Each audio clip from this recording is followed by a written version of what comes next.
मुद्दई लाख चाहे तो क्या होता है, वही होता है जो मंजूर खुदा होता है।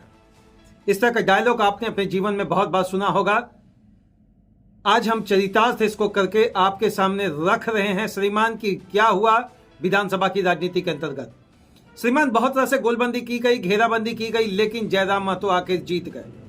वो मांझी दी माउंटेन मैन का डायलॉग आपको याद होगा, लो हम फिर आ गए, जब तक तोड़ेंगे नहीं तब तक छोड़ेंगे नहीं, बड़ा लंबा दंगल चलेगा रे।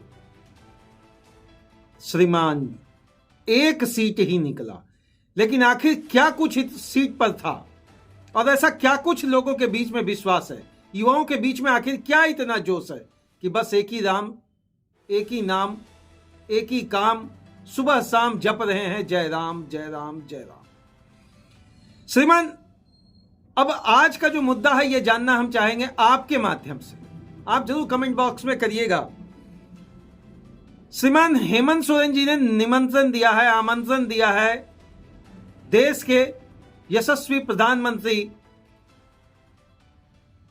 माननीय नरेंद्र मोदी जी को।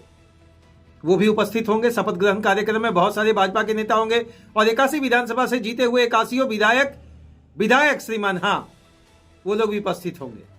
वहां मुलाकात होगी जयराम महतो की क्या प्रधानमंत्री से, क्या कुछ बात होगी, क्या जयराम महतो के साथ मिलना वो चाहेंगे या जयराम महतो भी चाहेंगे उनसे मिलना। अब भीतर खाने तो कुछ तो समीकरण चल रहा है, या समीकरण जेएमएम के साथ चल रहा है या भाजपा के साथ। लगातार वीडियो के माध्यम से यह पता चल रहा है कि लोग यह चाहते हैं कि वो भाजपा में जाए, भाजपा में जाए, भाजपा में जाए। कुछ लोग कमेंट करते हैं कि भाजपा में गए तो भैया करियर डैमेज। भैया इसका विश्लेषण तो अभी करना बड़ा जल्दबाजी होगा, अभी तो शपथ ग्रहण की करो तैयारी। आ रहे हैं 81 विधायक के विधायकधारी विधायकों को जो अधिकार मिलेगा, अब इस अधिकार के माध्यम से आपके विधानसभा में होगा नया प्रचार। क्या काम का, रोड नली, पुल पुलिया, नली गली, पीसीसी रोड, लेकिन फिर वहीं आकर हम टिकेंगे। रोजगार की बात इस बार पहले हो, 81 विधानसभा में रोजगार की बात पहले हो। रोजगार की बात इसलिए पहले हो कि इस बार युवाओं ने ठाना है और नया सरकार लाना है।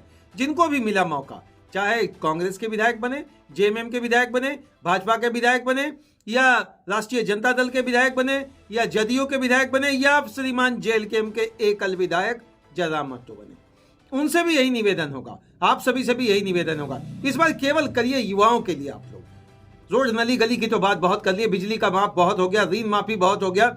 इस बार युवाओं का दिल जीतने का कोशिश करिए 81 विधानसभा, और ऐसा दिल जीतिए कि अगली बार आप ही फिर आ जाए प्रभु। मेरा आपसे कोई गिला शिकवा नहीं है, आप जिस पार्टी से हैं बड़ा हम उसको रिस्पेक्ट करते हैं, लेकिन बात वहां आकर फिर टिका, फिर घूमकर आते हैं। क्या जयराम महतो जी माननीय प्रधानमंत्री से कुछ गुफ्तगू करेंगे या करने की कोशिश करेंगे, और करेंगे तो क्या करेंगे?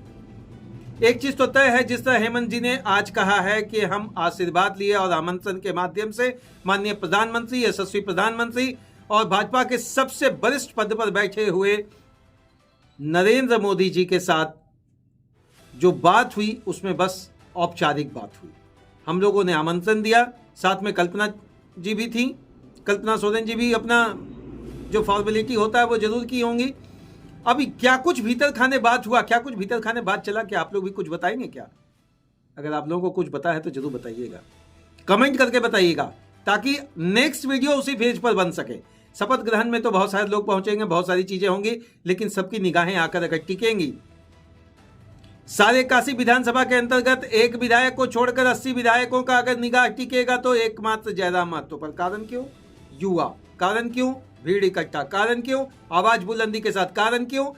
जो चीज आप नहीं कर पाए उसकी घेराबंदी करने में एक विधायक सक्षम, हालांकि सीट ज्यादा नहीं निकाल पाए। आजसू को बड़ा नुकसान, भाजपा को घमासान नुकसान, जेएमएम को भी नुकसान, और कांग्रेस को तो श्रीमान ये शुरू से घेर रहे थे। कुछ लोगों ने कहा कि कांग्रेस के भीतर खाने इनकी दोस्ती है, इसीलिए जेएनयू चले गए। भैया हम ये सब चीज को नहीं मानते। कोई कहीं जा सकता है, वो फ्रीडम ऑफ स्पीच वाली बात है, कोई अपनी बात रख सकता है, लोकतंत्र के माध्यम से अपनी बातों को रखना कोई गुनाह नहीं है।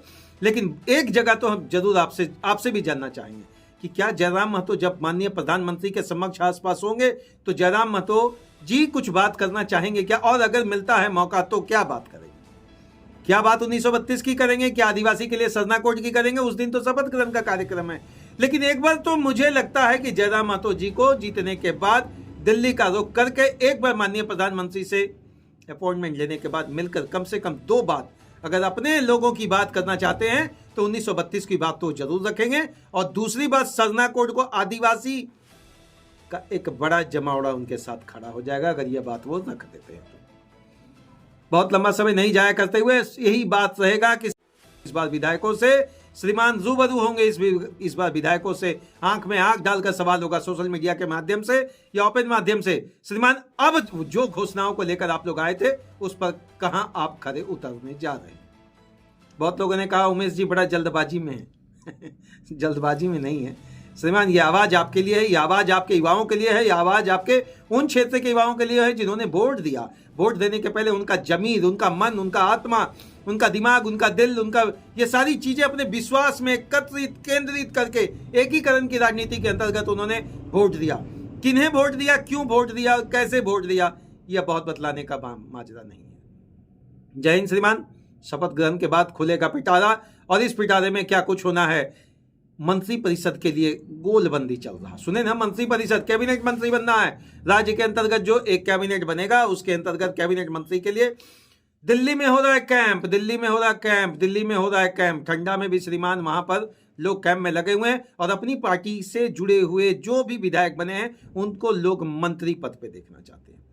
राजद भी देखना चाहती है, जदयू तो श्रीमान अभी एनडीए के पक्ष में था, राजद भी देखना चाहती है, कांग्रेस भी देखना चाहती है, भाजपा का तो फिर वही बात करेंगे, अरे भाजपा आ जा रहा। इसका कारण यह है कि कहीं दिमाग में था कि भाजपा टक्कर देगी, लेकिन भाजपा टक्कर नहीं दे पाई। उसका 2 कारण, चलिए इसे विश्लेषणात्मक तरीके से आज रख ही देते हैं। श्रीमान, आपने पहला मुख्यमंत्री कास्ट नहीं किया। यह भाजपा को लगता है कि हर राज्यों में हम उसी पार्टी को खेल लेंगे और खेलने और जीतने के बाद कैप्टन निर्धारित करेंगे। बट भैया, there is a confusion in Jharkhand. Unless and until having the recognition name of your chief minister, I think you lost your seat in a huge number. दूसरी सबसे बड़ी राजनीति की बात रही कि आपको जिस तरीके से विपक्षी ने कास्ट किया उसमें आपके साथ सेंट्रल बॉडी का जो समीकरण था, सेंट्रल बॉडी के जो वादे थे, सेंट्रल बॉडी के साथ जो महंगाई जुड़ा, सेंट्रल बॉडी के साथ जो चीजें लाकर रखी गई झारखंड के डिफेवर में, लास्ट टाइम ऐसा उन लोगों ने आप पर आरोप लगाया कि आपने प्रधानमंत्री आवास को रोक दिया। हालांकि आपने शौचालय दिया, हालांकि आप आवास की राशि को भी जहां तक पहुंचा पाए। ये 2-4 चीजें क्या होता है समीकरण के बीच रहा है, बहुत लंबा बात नहीं प्रभु। इस बात केवल एक ही तैयारी कि जयराम जी क्या करेंगे, प्रधानमंत्री जी के आसपास बैठकर राजनीति की सवारी। चलिए क्या कुछ होगा, कल के बाद पुनः अपने उसी रूटीन टास्क में मिलेंगे, अनेक विधानसभाओं के उन गोलबंदी के साथ जिन गोलबंदी में लोगों ने योजनाबद्ध लोगों को समीकरण बनाकर जीतने का काम किया। जय हिंद श्रीमान, जय झारखंड। अब झारखंड के लोगों से एक अनुरोध, आवाज बुलंदी के साथ, केवल जयराम महतो के कंधे पर आप बात रखकर नहीं, केवल अपने विधायक के कंधों पर बात रखकर नहीं, अभी आप नागरिक हैं, आप में भी वो सारा अधिकार है, आप में भी वो सारे तत्व हैं, आप में भी वो सारा विश्लेषणात्मक तरीका मौजूद है जिससे आप अपनी बात को रख सकते हैं। जय हिंद श्रीमान।